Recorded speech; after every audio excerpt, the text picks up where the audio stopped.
Let's cover some basic steering wheel controls first. On the left-hand side are mostly radio controls and the ability to utilize your Bluetooth connected device. These arrows in the upper left can switch between different audio tracks or radio presets. It will not go between different radio stations in order. The source button will toggle between AM, FM, satellite, Bluetooth, and any other connected audio sources. The I button here can be pressed when a yellow or red I shows up in the middle screen. Press this and it will tell you what the light is on for. The up and down arrows here change what displays in the middle screen. Things like fuel economy, trip information, individual tire pressures, and other bits of information depending on the vehicle that you're driving. Below that, you can answer an incoming phone call with this button here, or you can hang up or dismiss the incoming call. The dismiss button also doubles as a mute button for your radio. This button here will activate voice assistance. If you click it, the Subaru built-in voice command system can be activated. You can ask it to do things like tune to 99.9 FM, set fan speed to 4, set temperature to 70. If you press and hold this voice command button, it will activate Apple CarPlay, Siri, or Android Auto's Google Assistant. So depending on what you want it to do, depends on how quickly or how long you press and hold this button for. Below that are simply volume controls, up and down. On the right-hand side of the steering wheel are mostly cruise controls. Depending on your model, there may be different buttons here. The upper right can be used to activate cruise. You'll know cruise is active when the middle screen changes and the white icon with a picture of a car with a speedometer shows up. It's also the same icon that's shown on the steering wheel. When cruise is on, you accelerate to the speed that you want to and click down on set here in the middle toggle. You can then increase and decrease that speed by clicking up and down on the plus and minus portion of this toggle. If your car has adaptive cruise control, you can use these arrows to increase and decrease the following distance between you and any slower moving traffic. For instance, let's say we have the cruise set at 65 miles per hour. If the car ahead is doing 62 miles an hour, instead of having to slow down, this car will automatically detect the slower moving car and hold a 1, 2, 3, or 4-second gap between you and the vehicle ahead. And again, you can adjust that distance by pressing up and down on these arrows here, which will show in the middle display by how many white bars are in front of the vehicle. In the lower right, you can activate steering assistance. Turning this on with cruise control will activate lane keep assist. Turning this on with cruise control will activate lane centering. White lines will show up on either side of the car in the middle display, and it will move the steering wheel left and right to keep you between those lines when it can identify them. If it simply says ready and there are no lines marked there, then it can't identify the lane markings. This is a 100% visually based system, so if it can't see the lane markings due to poor weather or just poor markings or different lighting conditions, this system may not work. It's not recommended to use this system around town. On the back side of the steering wheel, on the left there's a minus sign that can be pulled towards you, and on the right there's a plus sign that can be pulled towards you. These can shift up or shift down gears. The plus sign will go up through the gears, and the minus sign will go down. These can be used in the manual mode that the shifter can be selected to, or these can be used on the fly while you're just in drive, and then after several seconds of inactivity, it will switch back to drive on its own. Headlight controls are very straightforward. There's a small dash here that shows which selection you're on. Off, obviously your headlights are off. You will still have daytime running lights. One click up is what I recommend most. This is auto, where the light sensor will determine whether the lights need to be on or not.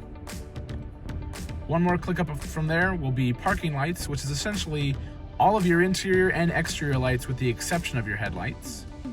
And then just headlights on. If equipped, this ring switch can activate fog lights. The other icons above that show that this can be used for turn signals simply, and that if you can click forward to utilize high beams. Wiper controls on the right-hand side are easy as well. This position is off. If you click up once from there, you'll notice it springs back. This will do one swipe of the wipers. From there, you can click down for intermittent, on full, or on full high. If you're on intermittent, this ring switch can be used to increase and decrease the frequency of the wipers. On the end, you have your rear wiper. It's in the off position. The dashed lines are for intermittent, and the solid line is for on full. For washer fluid for the rear, you can pull this, you can twist this towards you. And for washer fluid for the front, simply pull the whole thing towards you.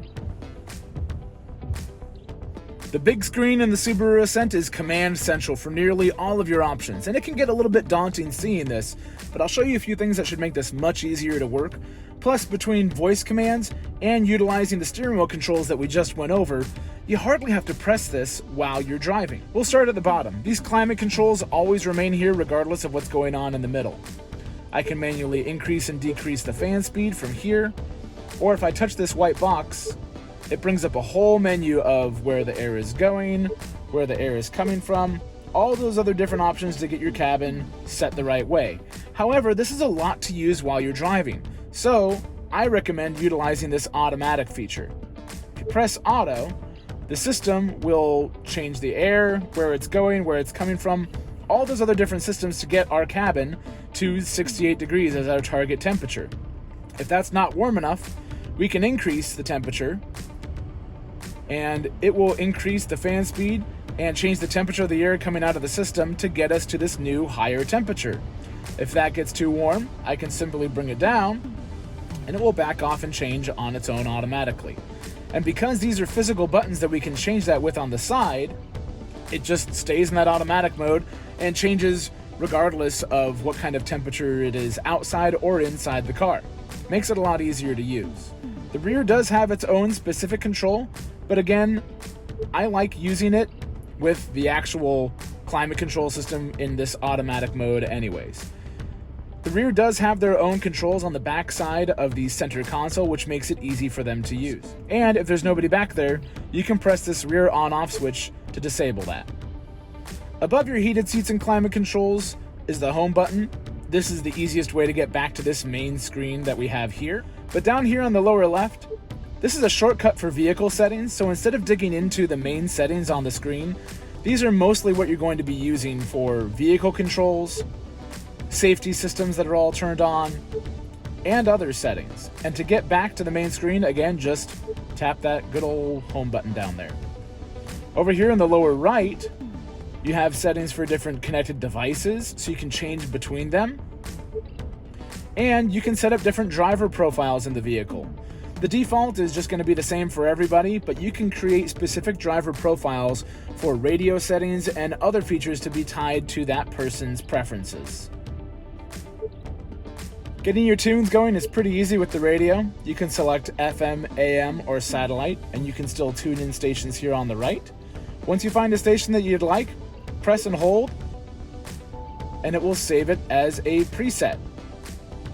If there's one on here that isn't right, you can just override it with something else, press and hold, and it'll save it.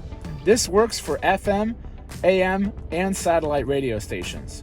Plus, once you have your presets in here, those arrows I showed you on the steering wheel will move you left and right between your different presets that you already have saved in there. Something you don't have to press the screen to use again once you have them set. Let's go back to home. The other way to listen to music is through media. You can have a Bluetooth connected device playing through here, a USB stick full of music, or your iPod or iPhone. Pretty much anything that's not AM, FM, or satellite radio is gonna come through media.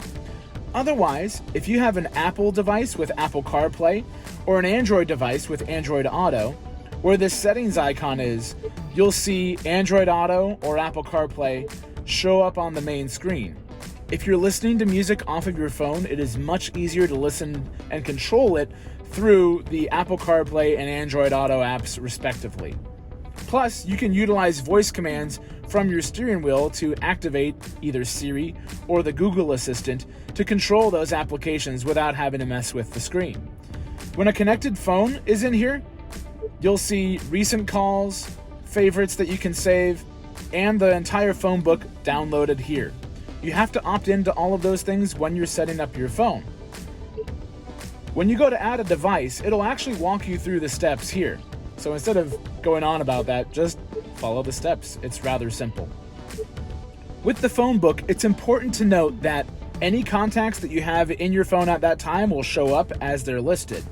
But you can't make adjustments from the radio if you'd like to change a contact, delete, or add one. That's all still done through your device. So, once you make a change on your device, the next time you start the vehicle, your phone book will automatically check for any changes and make them on here. There's a grayed out Subaru Starlink app that's likely on your main screen, and we get a lot of questions about this. The Starlink app is not the Starlink safety and security that you've likely signed up for that'll bring you remote start features, auto lock and unlock, and other features. In fact, that's all managed through your My Subaru account. The My Subaru app from here will also give you the ability to make service appointments and call roadside assistance.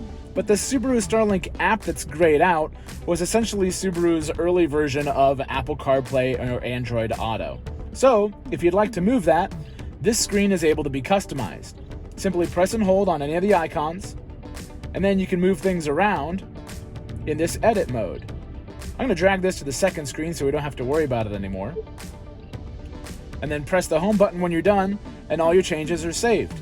This is another feature that you can save with driver profiles. If you have a certain way that you want the screen to show up, profiles can save that between different driver profiles.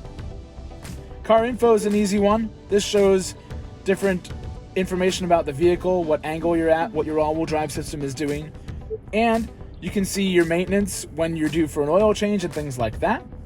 If you use Subaru for your service provider, we will update this for you. The top portion of the screen always remains, so you'll always have your clock and your outside temperature, and then these arrows can move left and right for different bits of information. If I want more information about the radio that's up there, if I tap it, more shows up down below. If I want to see more weather information, I tap it when it's on the weather page, and it brings up more information through here. There's a lot of other features that we could go over in here, but many of them are specific to other Ascent models. So to get questions on your specific questions, especially things like navigation, the driver monitoring system, or Cabin Connect, make sure you check out our Love Encore program and schedule an appointment with a delivery specialist to go over questions you have on your new car. Thank you so much for purchasing your new car from Baxter Subaru, and stay tuned for more.